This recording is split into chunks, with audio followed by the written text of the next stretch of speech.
Muy buenas tardes a todos.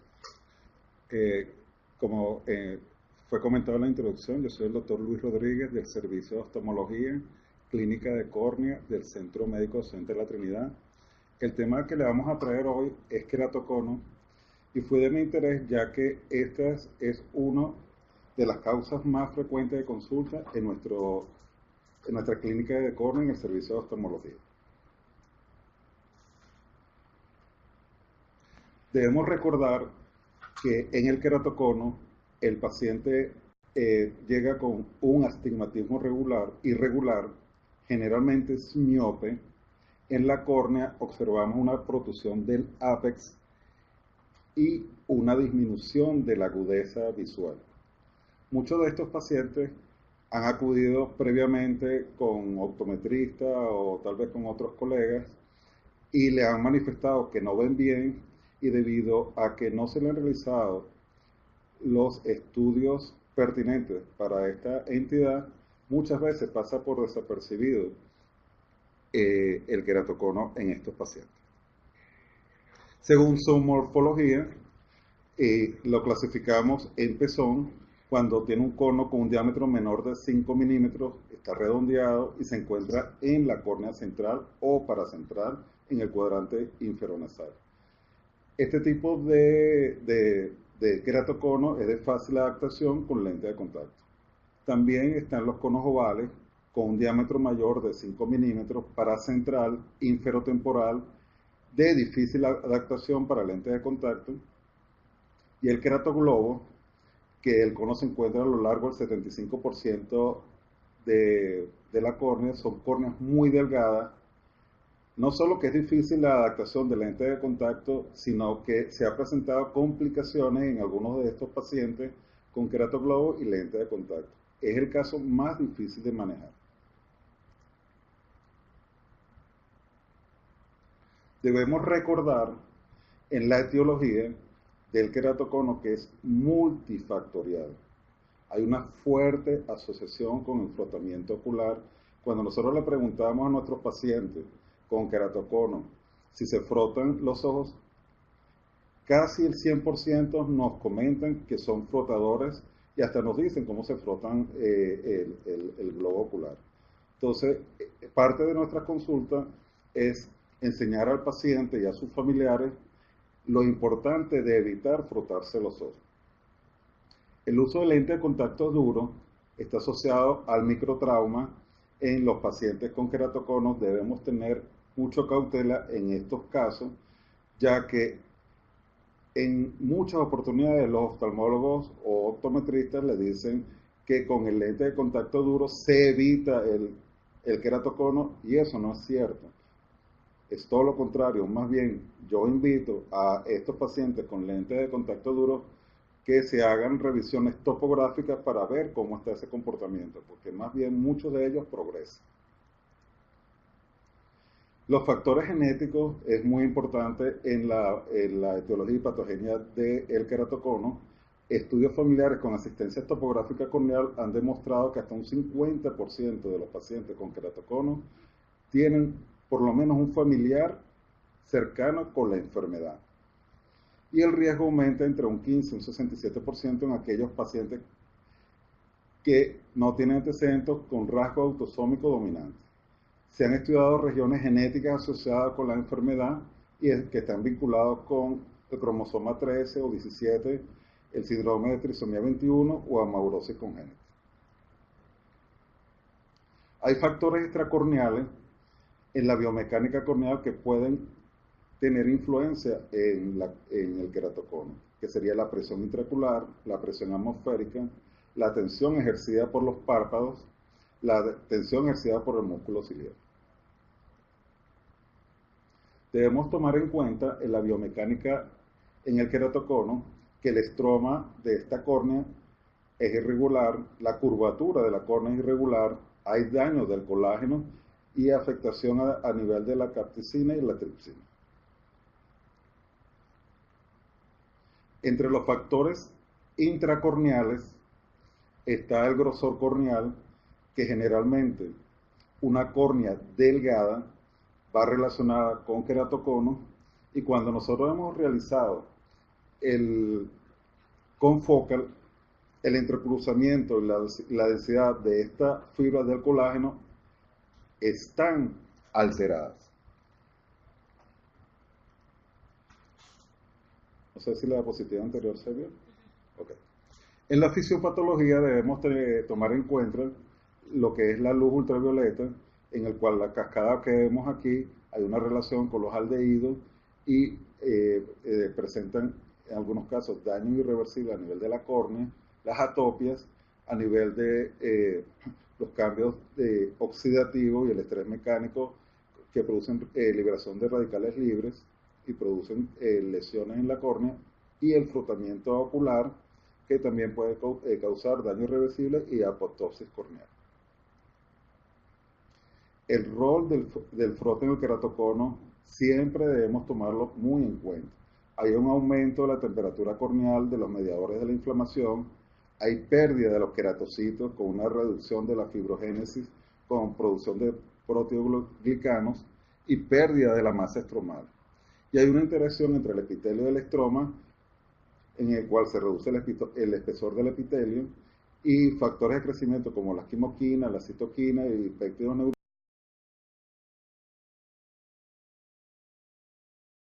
neurales están presentes, y en algunos casos aumenta la presión intraocular. El queratocono se hereda es una pregunta que nos realizan generalmente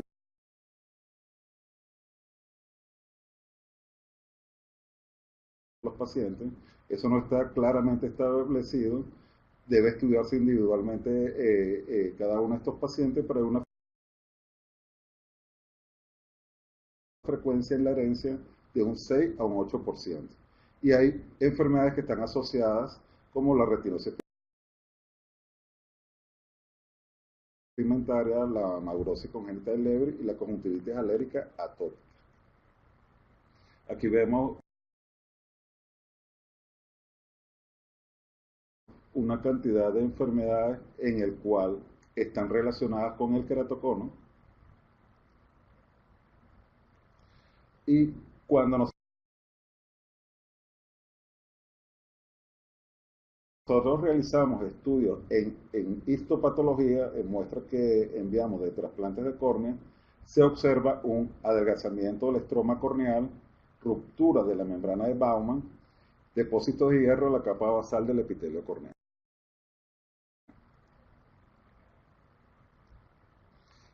En los slides que observamos aquí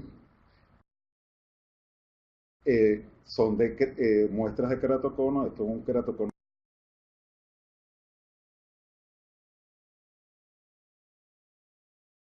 moderado, en el cual se observa ruptura a nivel de la Baumann,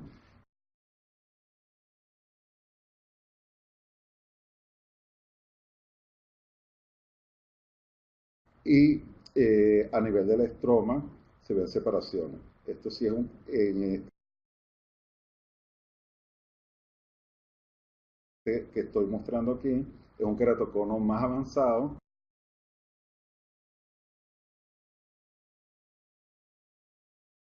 en el cual se observa un adelgazamiento importante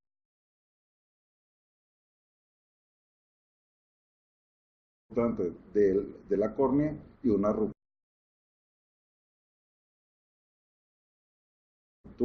y pérdida de la arquitectura del estroma corneal.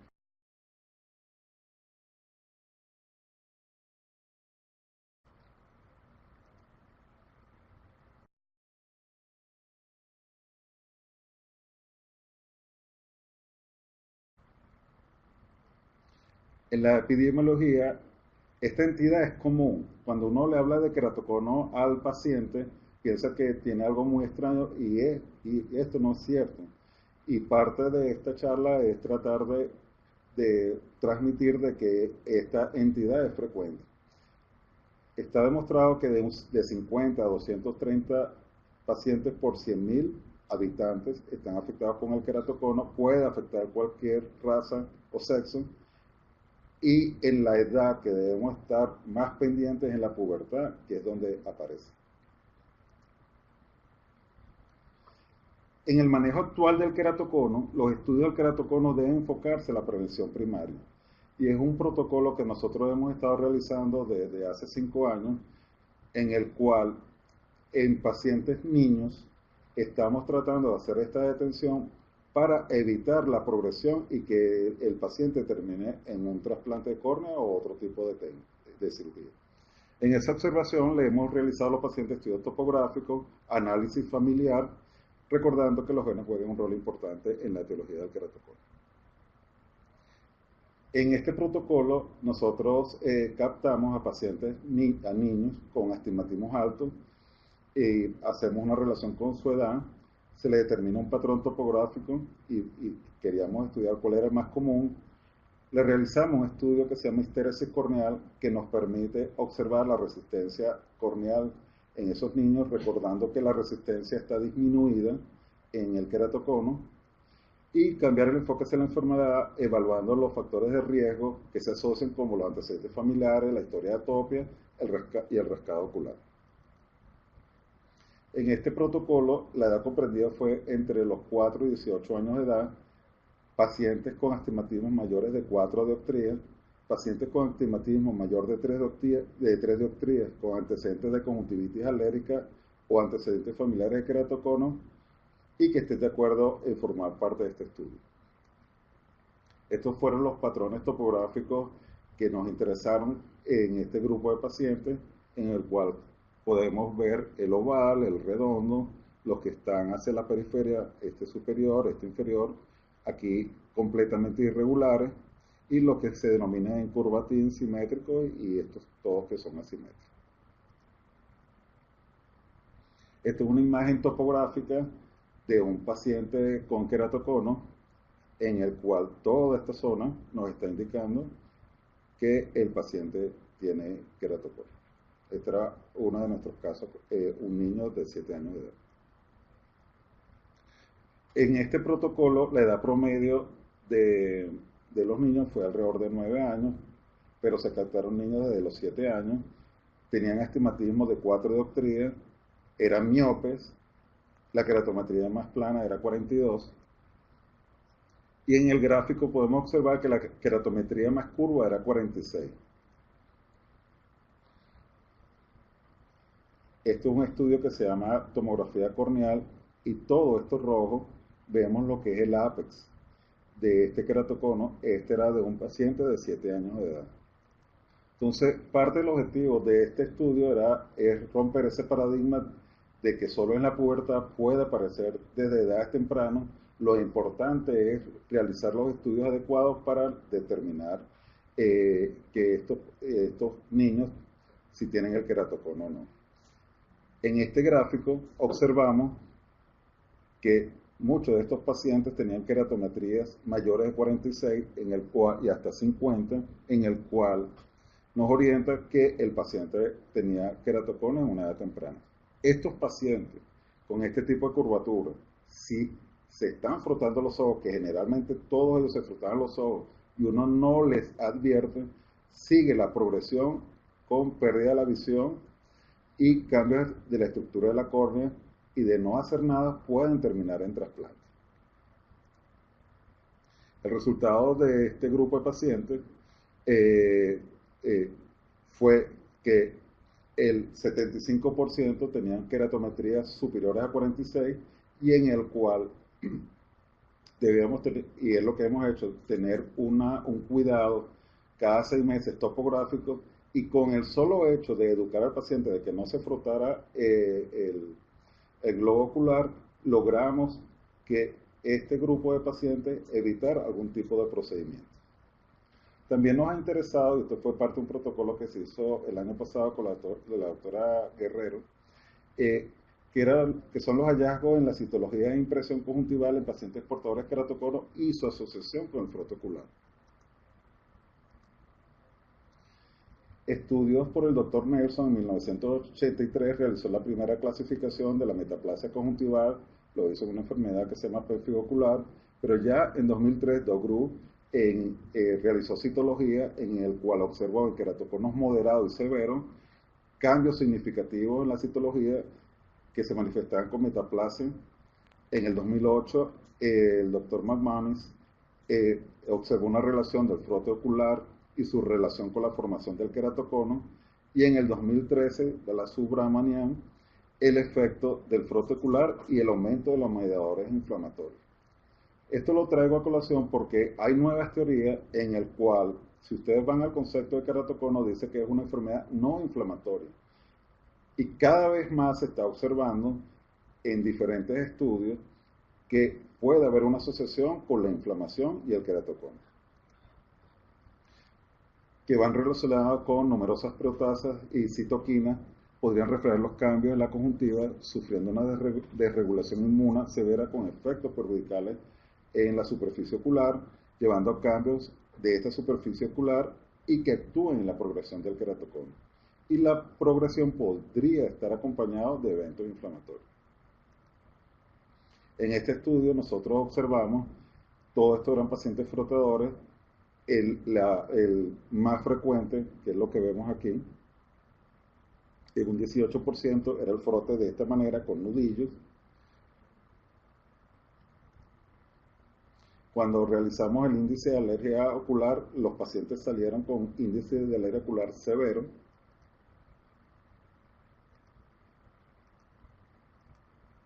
Y el estudio de la citología, que aquí observamos el 70%, presentaban cambios en la metaplasia, es decir, sí observamos en este estudio que habían cambios inflamatorios en este grupo de pacientes con queratocono y que fueran frotadores. En esta imagen podemos observar ya un caso severo de queratocono, y la conclusión fue, en el trabajo, aumento de la metaplasia escamosa, que nos lleva a pensar que hay cambios inflamatorios, pérdida de las células caliciformes, que el frote ocular tiene una relación con la inflamación y va en relación a mayor grado de queratocono, y debemos estar pendientes de estas vías emergentes como es la inflamación. Otro punto de interés que le quiero traer es cómo saber si hay una progresión del queratocono en nuestros pacientes. Si hay un aumento de la queratometría máxima de 1 dioptría en un año, debemos sospechar que hay una progresión del queratocono. Si hay cambios esféricos o cilíndricos mayores de 3 dioptrías en 6 meses, también debemos sospechar que hay una progresión del queratocono. Si la caja central es mayor o igual de 1.5 dioptrías, observándolo en 3 controles, también una sospecha de progresión del queratocono, y para eso debemos realizar topografía consecutiva. Disminución del espesor central medio en un 5% en 3 controles, también es una sospecha de la progresión del queratocono. Y esto nos sirve en el sentido de saber cómo actuar con este grupo de pacientes. ¿Qué tratamientos son los más frecuentemente asociados con el queratocono? Los lentes correctivos en pacientes en el cual el queratocono apenas se está manifestando. Uno le puede colocar unos lentes aéreos si el astigmatismo es bajo. Nosotros somos más partidarios de colocar lentes de contacto blandos siempre que se hagan controles topográficos. Y estas otras técnicas que les vamos a ir comentando, lo que sería el crosslinking, los anillos intracorneales y el trasplante de córnea, que se los voy a comentar en un momento. En el manejo actual del queratocono, debo recordarles que el lente de contacto no para la progresión del queratocono. Se los dicen mucho los pacientes y deben los pacientes tener mucho cuidado con esto, porque ya cuando nos llegan con un queratocono muy avanzado y el paciente ya es candidato para un trasplante. Si tienen un buen control, se puede evitar eso. Por eso es importante los controles topográficos para observar si hay progresión o no. El crosslinking. Nosotros venimos realizando el crosslinking desde el año 2005 y debemos recordar que es un fenómeno espontáneo y fisiológico en que va relacionado con la edad y en algunos casos con la diabetes, y hay una reacción de los monosacáridos y aminoácidos y lípidos, lo que se llama la reacción de Maillard. El crosslinking es un procedimiento médico en el cual hay una consiste en una irradiación del colágeno con luz ultravioleta asociado con el uso de riboflavina. El efecto que logramos es el aumento en el entrecruzamiento de la fibra del colágeno y cambios en las enzimas. En esta foto podemos observar algunos de nuestros pacientes, el cual se le está realizando el crosslinking. Nuestra técnica consiste en retirar el epitelio corneal y después colocar durante 30 minutos una impregnación de riboflavina y los 30 minutos siguientes la riboflavina con la luz ultravioleta. Aquí les voy a mostrar un video en el cual podemos observar que es un procedimiento muy sencillo. Ahí estamos colocando la vitamina. Esto es durante 30 minutos y en este momento la vitamina más la luz ultravioleta. Hemos tenido excelentes resultados en el cual con los controles topográficos vemos que se ha logrado en la mayoría de los casos evitar la progresión e inclusive mejoras en la topografía, como podemos observar en esta topografía, con una disminución del queratocono y en algunos de los casos hasta mejora de la agudeza visual. Entonces, esta es nuestra primera opción en lo que serían los queratoconos no avanzados y con equivalente esférico pequeño, en el cual el paciente inclusive puede mejorar la visión. En estos estudios nosotros aplicamos un estudio que se llama el confocal, en el cual nos permitía observar los cambios en los queratocitos a nivel de la córnea, y en la aplicación inmediata del crosslinking podíamos observar todas estas imágenes blancas que son hiperreflectivas. Es el queratocito que está activado. Aquí vemos hasta la profundidad donde llegaba, hasta 250 de profundidad los cambios de los queratocitos, los 285, 300, hasta 322 y 339. Y en estos pacientes la agudeza visual antes del crosslinking en promedio fue de 20-100 y llegaron hasta 20-70. Entonces sí hay un impacto en la agudeza visual. Esto es un estudio de histología de un paciente que se le realizó crosslinking y en el cual sí hay cambios a nivel de la anatomía patológica en el cual las lamelas están más concentradas. Otro de los procedimientos en el cual nosotros hemos tenido una gran experiencia y el centro ha sido pionero, inclusive de la fabricación y molde de estos segmentos, serían los anillos intracorneales, que está basado en dos teorías. Son segmentos que se colocan en la córnea que, dependiendo de su espesor, pueden biomecánicamente llevar un efecto de disminución de esta miopía y cambios a nivel de la topografía, aplanándola.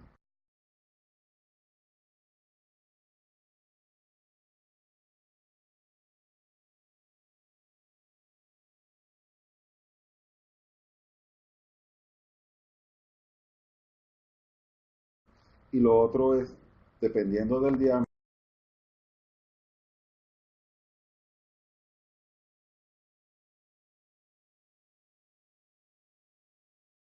que utilicemos, sea 5, 6 o 7, que fuera la teoría de Blavaskaya, podemos lograr cambios topográficos en este grupo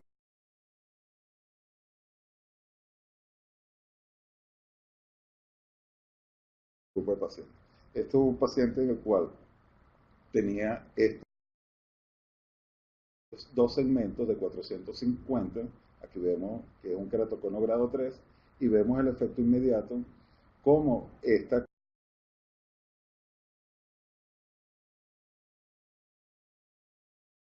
córnea se modificó. En este otro estudio, que es el de la tomografía corneal,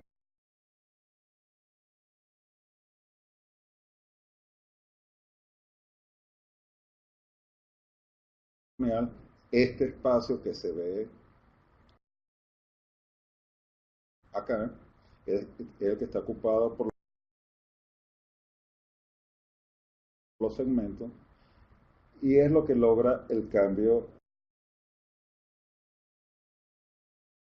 biomecánico de la cornea.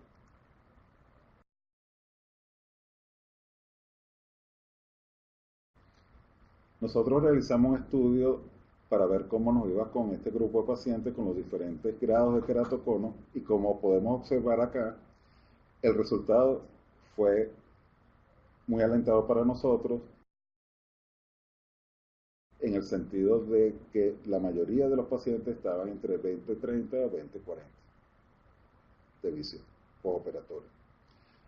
También hicimos otro estudio dependiendo del grosor de los segmentos para ver cómo nos iban y aquí podemos observar igual que la mayoría de los pacientes tenían entre 20/40 a 20/30. Y esto nos indicó que estábamos utilizando el nomograma adecuado, porque los nomogramas van dependiendo a los grosores y el número de anillos que vamos a colocar, si es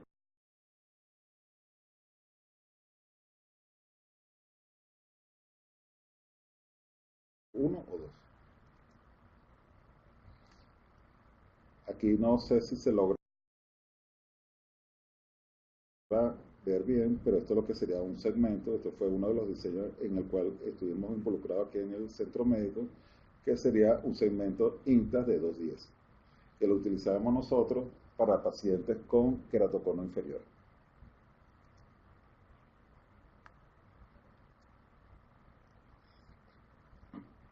También por nuestra parte, que fue novedoso, lo que sería la combinación del anillo intracorneal con el crosslinking en el mismo momento que lo utilizábamos en queratocono severo. Aquí le voy a mostrar un video.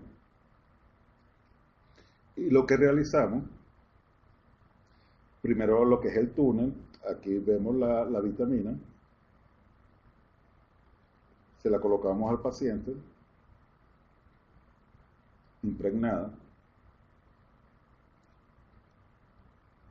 En este momento, con el túnel previamente realizado, le colocamos la vitamina en cada túnel, que es lo que se observa acá.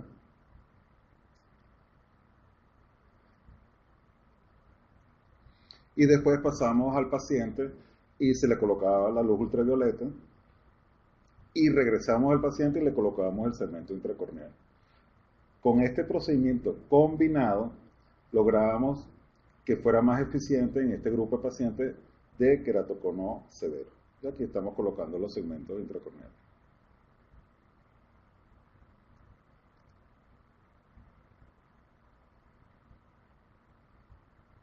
También tenemos estudios, esto fue presentado en la Academia Americana, en el cual relacionábamos en un grupo de pacientes que tenían queratocono y se le colocó Intax y realizábamos láser PRK en combinación con crosslinking. Este es uno de estos pacientes. Lo que nos llamó la atención es que en el PRK generalmente va relacionado con Hayes, pero si uno hace la combinación del PRK en conjunto con el crosslinking, el Hayes era más severo, para que estemos pendientes en estos casos. Y el resultado de la agudeza visual de los pacientes posterior al anillo intracorneal era de mejor orden 20/800 a 20/80, y después de la combinación de el crosslinking más el láser estilo PRK, el promedio fue alrededor de 20/30. Quedamos muy satisfechos con estos resultados. Pero se le puede realizar a muy pocos pacientes en el cual la miopía sea baja y tengan un espesor corneal adecuado. Aquí en esta gráfica observamos lo que le estaba comentando, cómo era el resultado de este grupo de pacientes. Y aquí una topografía de uno de ellos, donde observamos el queratocono, cómo cambió con los segmentos intracorneales y cómo fue el resultado final después de realizarle el láser más el crosslink. También hemos tenido experiencia en el manejo de queratocono, ya que nosotros pertenecemos también al grupo de cirugía refractiva y hemos tratado que estos pacientes, en lo posible, le podamos realizar diferentes tipos de cirugía en el cual mejore su visión sin ser dependiente del lente. y una de ellas fue la combinación de los anillos intracorneales agregándole lentes fáquicos. En este caso, ustedes van a ver es un artisan tórico. Aquí se observa, es un paciente con queratocono con los segmentos intracorneales en el cual le colocamos el lente fáquico. Generalmente estos son pacientes con miopías muy altas, 12 o 14 dioptrías. También realizamos un protocolo en queratoconos estables, en el cual le colocamos el lente que observaron en el slide anterior, sin anillo, pero que solo le colocábamos el lente fáquico con corrección de toricidad, y la agudeza visual de este grupo de pacientes en el cual el queratocono era estable estaba entre 20/20 a 20/40. Es una excelente opción. Aquí vemos el resultado de control de postoperatorio, que era alrededor de 20/30. Estuvimos involucrados en otro tipo de lente fáquico de cámara anterior, en el cual también trabajamos en pacientes con queratocono y el paciente que tenía ya los segmentos intracorneales, que eran los lentes caché. Esto también fue presentado en la Academia Americana, y aquí vemos que la eficacia era muy buena en este grupo de pacientes, en el cual aquí vemos cómo mejoró la agudeza visual no corregida en este grupo de pacientes. En esta gráfica del Pentacam vemos esto que se ve rojo, sería el lente fáquico, y cómo está a una distancia adecuada, distante de la córnea y distante del cristalino, lo que sería un Bolting de 880 micras. En este video podemos observar otra vez paciente con anillo. Este es el otro tipo de lente, el caché, que yo se lo indicaba especialmente a pacientes que tenían aberraciones esféricas con astigmatismo bajo. Los pacientes tenían muy buenos resultados. También adquirimos experiencia en otro tipo de lentes que se llaman ICL. Aquí les voy a mostrar el video. Esto es un paciente con segmentos intracorneales. Estamos preparando para colocar el lente. Este es el lente. Se apoya encima del cristalino, un ICL.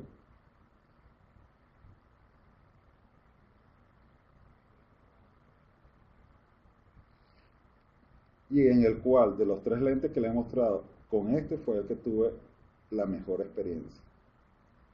Corregimos muy bien todo lo que es el equivalente esférico y la toricidad de este grupo de pacientes, y el paciente lo toleraba muy bien. Aquí vemos los resultados, una mejoría de un 75%.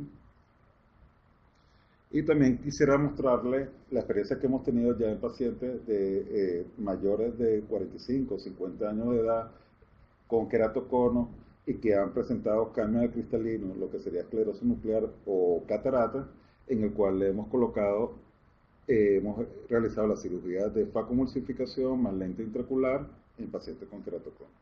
Aquí vemos la agudeza visual previa antes de la cirugía del cristalino. Aquí la observamos en este gráfico cómo mejora y cómo están alrededor de 20/30 a 20/25. Lo que quiero reflejar aquí, que el cálculo del lente en este grupo de pacientes no es sencillo. Este era el target que estábamos buscando, que estuviera alrededor de 0.5, pero lo logramos en pocos pacientes.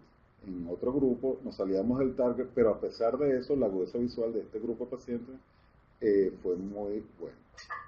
Aquí les voy a mostrar un video en el cual está el paciente con los segmentos intracorneales. Aquí estamos realizando la cirugía del cristalino.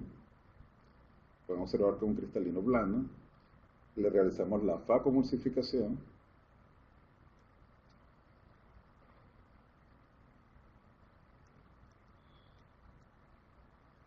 Y posteriormente la colocación del lente intraocular, que son tóricos en su mayoría. Debo recordarles que estos son procedimientos sencillos. La dificultad que tenemos es el cálculo del lente. Si no hacen un cálculo del lente adecuado, el paciente puede tener tendencia a la sobrerefracción. El femtosegundo. El femtosegundo lo hemos tratado en muy pocos pacientes, generalmente en pacientes que venían con cataratas y tenían un astigmatismo o un queratocono en sospecha en corbatín, como vamos a observar aquí. Esto es una topografía de corbatín. Le hemos realizado la cirugía de catarata con femtosegundo y aprovechamos que el femtosegundo nos podía corregir el astigmatismo, que es lo que se observa aquí en la programación. En este momento estamos realizando el femtosegundo del cristalino para la cirugía de catarata, y esto que se observa aquí era la corrección del astigmatismo en este paciente con un queratocono incipiente que estaba controlado. El trasplante de córnea. El trasplante de córnea es el procedimiento más popular en los queratoconos. Hay dos tipos de trasplante que nosotros utilizamos, el que sería el trasplante de córnea penetrante, que es el que observamos acá,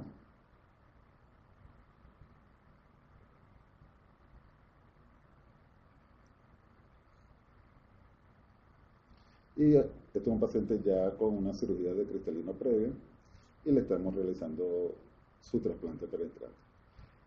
En la estadística mundial, el porcentaje de éxito en los trasplantes de córnea es hasta de un 95%. En una revisión que nosotros hicimos con el doctor Molina, que se presentó en el Congreso Nacional de Venezuela, logramos hasta un 96% de éxito en los trasplantes penetrantes. Pero la técnica más frecuentemente utilizada por nosotros en estos momentos sería el trasplante lamelar, que es el que le voy a mostrar acá, en el cual nosotros hicimos una modificación.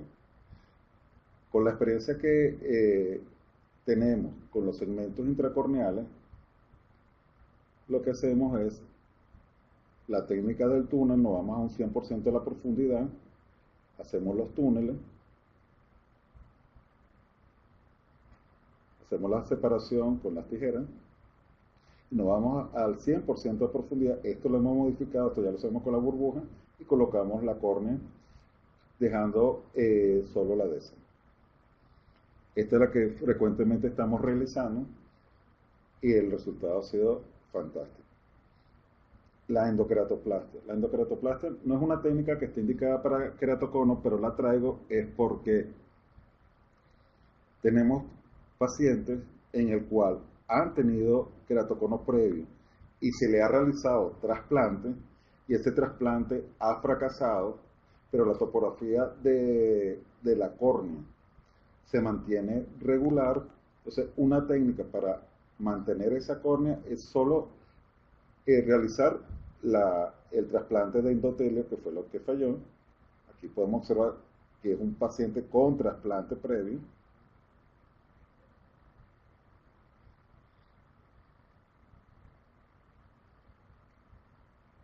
Aquí estamos colocando el lentículo. Esta es una técnica de nosotros, en el cual estuvimos en colaboración con el doctor G de la Universidad de Harvard. Hicimos este protocolo para hacer los pacientes con queratoplastia con este device. Y aquí podemos observar cómo pega el endotelio en este paciente con trasplante de córnea previo por un queratocono.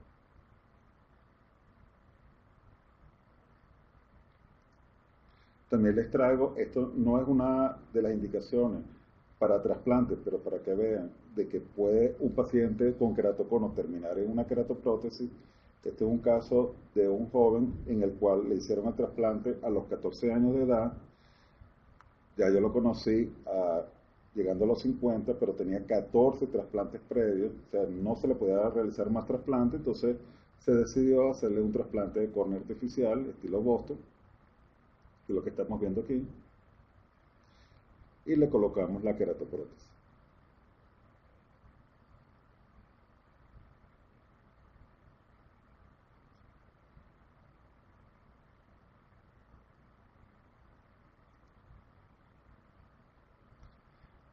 Y bueno, esto es lo que les traigo, el mensaje que les quiero llevar, que fue lo que les comenté al principio, es la prevención, que es lo que estamos haciendo nosotros en este momento para evitar que los pacientes terminen en cirugía, y en el cual estos pacientes desde tempranas edades se les está orientando y educando a sus familiares de la importancia de no frotarse los ojos, los controles topográficos que sean frecuentes para evitar una cantidad de estas cirugías, o si se hace algún procedimiento, hacerlo en etapas más tempranas.